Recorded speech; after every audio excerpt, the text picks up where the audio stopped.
«1984» de George Orwell. Segunda parte. Capítulo 6. Por fin había sucedido.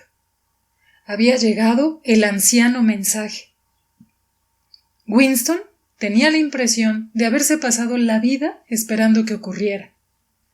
Iba andando por el largo pasillo del ministerio y casi al llegar al sitio donde Julia le había pasado la nota, reparó en que había alguien más robusto que él a su espalda. Quienquiera que fuese aquella persona, había carraspeado, evidentemente como preludio antes de hablarle. Winston se detuvo en seco y se volvió. Era O'Brien. Por fin se hallaban cara a cara, y su primer impulso fue salir corriendo. El corazón le latía con violencia. Habría sido incapaz de decir nada. No obstante, O'Brien le había puesto la mano en el brazo con gesto amistoso, sin detenerse, y los dos habían seguido andando uno al lado del otro. Empezó a hablarle con la cortesía grave y peculiar que lo diferenciaba de la mayoría de los miembros del partido interior. «Estaba esperando tener una ocasión para hablar contigo», dijo. «El otro día leí en el Times uno de tus artículos en Nueva Lengua. Imagino que la nueva lengua te interesa desde un punto de vista erudito, ¿no?» Winston había recobrado en parte el dominio de sí mismo. «No exactamente erudito», respondió. «Solo soy un aficionado. No es mi especialidad. No he participado en la verdadera creación del idioma». «Pero lo escribes con mucha elegancia», dijo O'Brien.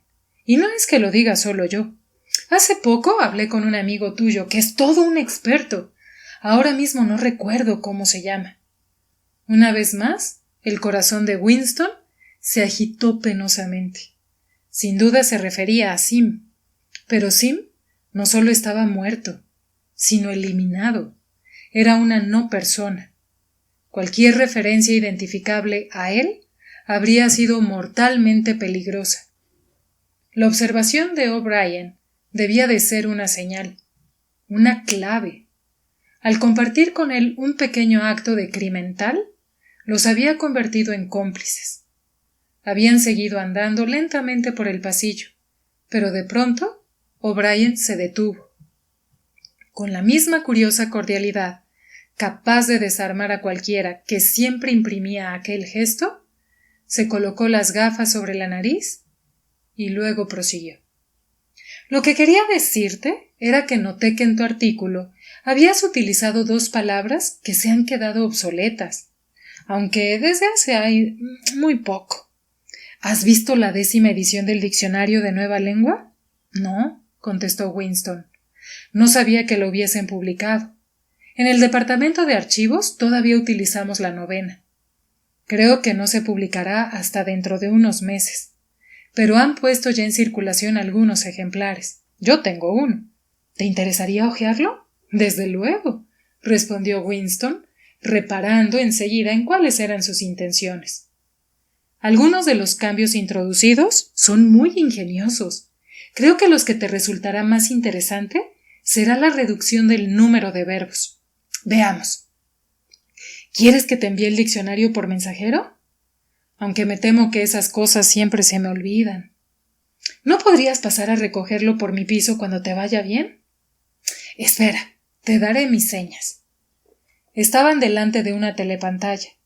Con aire distraído, O'Brien se hurgó en los bolsillos y sacó un bloc de notas forrado de cuero y un tintalápiz de oro, justo debajo de la telepantalla, de modo que cualquiera que estuviese observándole al otro lado del aparato pudiera leer lo que estaba escribiendo. Anotó una dirección, arrancó la hoja y se la dio a Winston. Por las tardes casi siempre estoy en casa, dijo.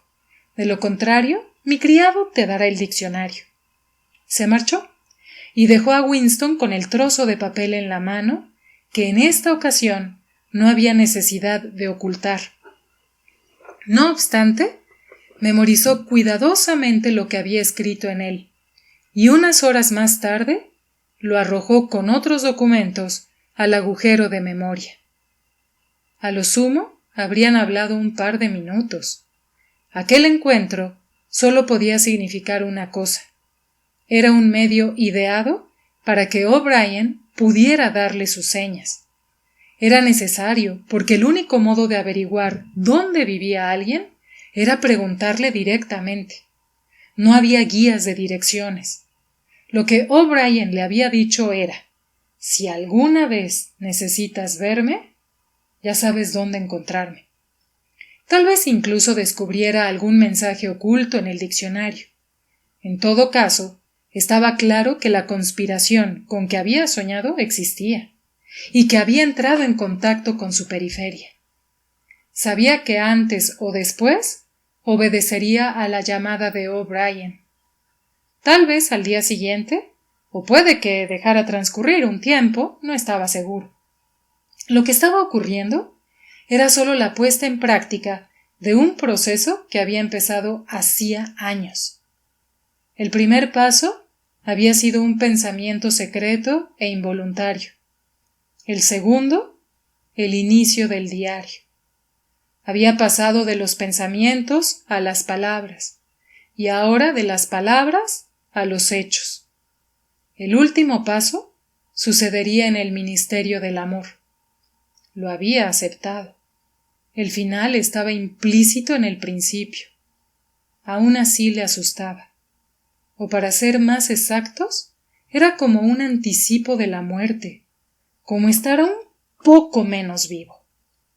Incluso mientras hablaba con O'Brien, y a medida que el significado de sus palabras iba calando en él, le había recorrido un escalofrío.